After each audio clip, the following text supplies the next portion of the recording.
Throughout the past 2,600 years, the same cycles of events and forces have appeared in the same places. Middle East wars dominate today's headlines. Gaza is mainly in the news. Once again, the Arabs and the Jews are at odds. There is nothing new in this story. Let's look back at 600 BC. There was a war between the Babylonians and the Egyptians. Jerusalem was caught in the middle of the conflict.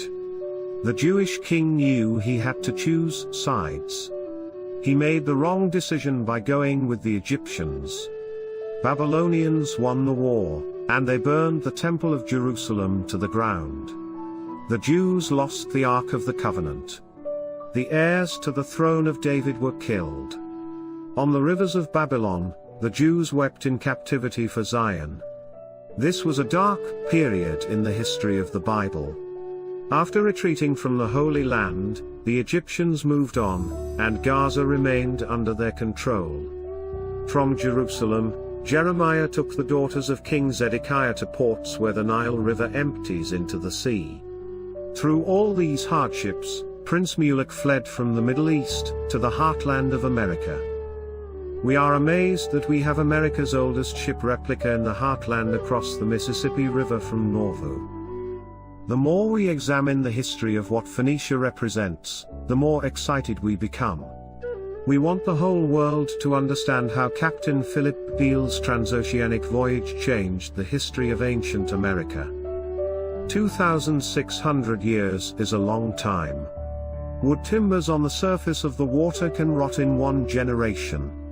Fortunately for our story, mud in the old port of Marseilles is very fine and extremely low in oxygen. This mud formed a protective cover for the timber frame of an ancient shipwreck.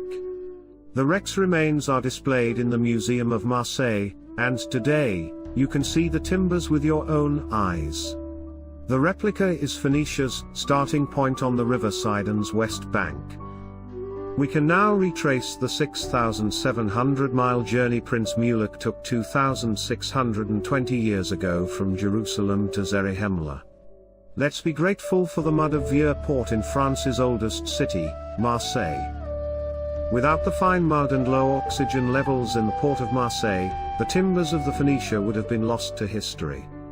The ancient replica is in the lost city of Zarahemla.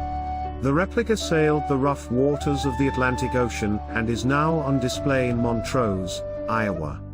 Because of the physical characteristics of the mud in the old port of Marseille, this replica represents the best connection between the New World and the Bible. We invite all people of goodwill to come and see for themselves the great work God is doing in our day to unveil His hand in America. Let's increase our faith in the marvelous work and wonder of the restoration.